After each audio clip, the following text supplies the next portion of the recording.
obviously you dealt with drugs, right? Issues. Oh yeah, big time. Where did that fit into your success and like your timeline of like Jackass and everything that you did?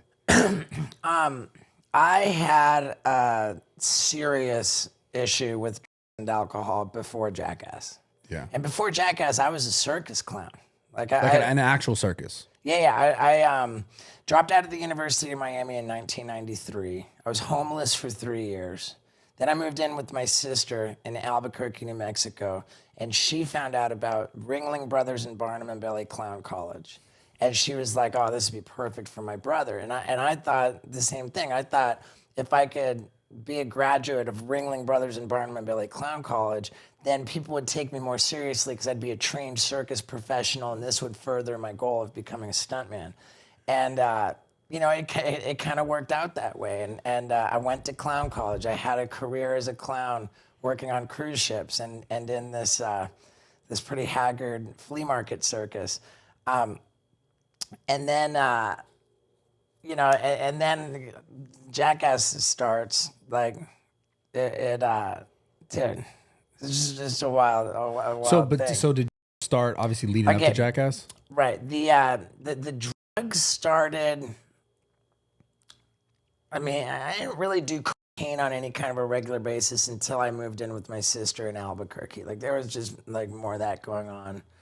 The drugs, And what specifically? I come from a long line of alcoholics. Like, everybody on my mom's side of the family is all, like, 100% of that family tree has alcoholism and addiction issues.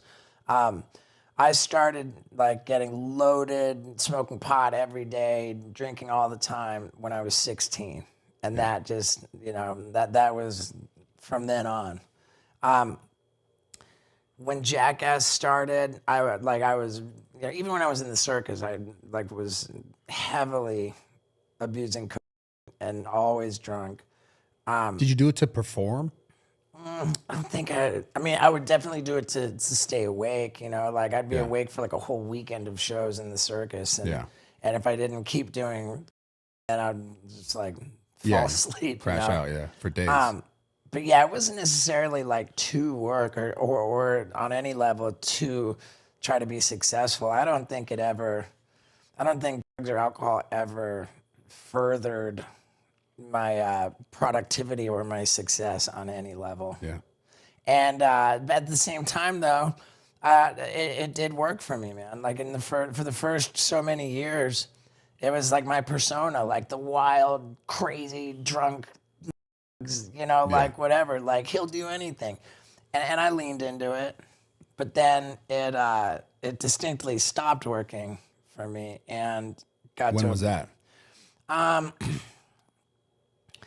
I was really out of control by like 2003 and 2002. I mean, I was really, really out of control, but it hadn't like turned on me really badly. I would say it really turned on me badly in 2007, and I got sober in 2008. What were you doing at the time in 2000? Were you still working on Jackass? There were 4 years in between each of the first 3 Jackass movies. And we had the second Jackass movie came out in 2006. So I wasn't really doing a whole lot in 2007. I was trying to become a rapper. It was pretty bad. And and I was like doing a lot of drugs. 2008. When you say a lot, just mean like a lot of cocaine? Like a lot of cocaine. I would go through, like it was a steady, like a permanent thing. And I would go through like phases of like heavy duty inhaling night. Bro, okay. Okay. Like that's insane. Cause I did this. I remember doing this once when I was like, I must have been 15. You talking about like the dust off things? Yeah. Oh, no, I never did the dust off thing. Okay. I never did the dust off thing. I'm talking about Whippets, which is like they make, like they have the shit at Starbucks, like they put the little cartridge in and they make whipped cream. Yeah. Yeah. Like I would inhale those cartridges. Like, can't that just like kill you though? I'm sure it can. I'm sure there are some people who they do it and just done. I'm sure some people have died. Yeah. Like it's definitely not good for you. It's weird. I remember I did that once and was like, it was like everything felt like whoa, whoa, whoa. Yeah, for sure. You know? I would do it with the express purpose of losing consciousness, where I'm like flopping around like unconscious, and then I would wake up and like, whoa. Did you do it to like you're doing because like a group of people and they wanted to see you do it, or you were just like I just wanted to have that experience. you just by yourself? I'm gonna crash. Yeah. Whoa. Yeah. See, that one's fucking I had there's video footage of me too, like doing that. just crashing out too. Yeah, just you know. Bro, like, that's insane. What else? What other? I would go through phases of heavy Yeah. and like if I could get it. You've taken. Yeah, I smoked a lot of pee, particularly when I was in New York. Isn't that like they say that like you could take that and it could just like change you forever, like one time?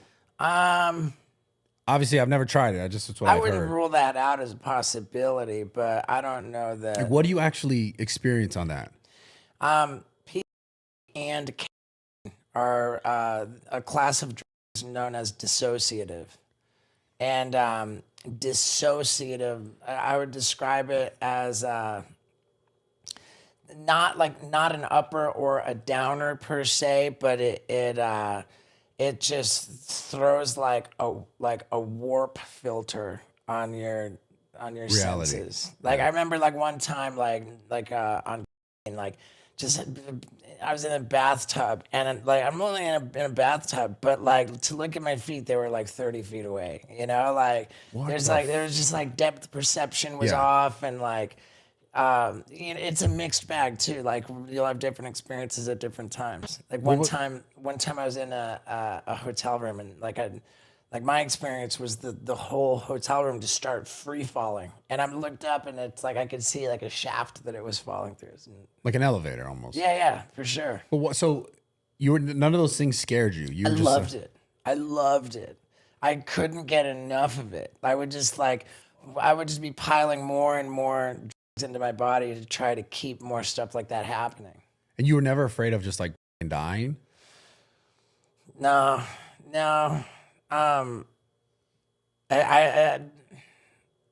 Like when I was really in it, like there were times where I thought like, man, I'm genuinely killing myself.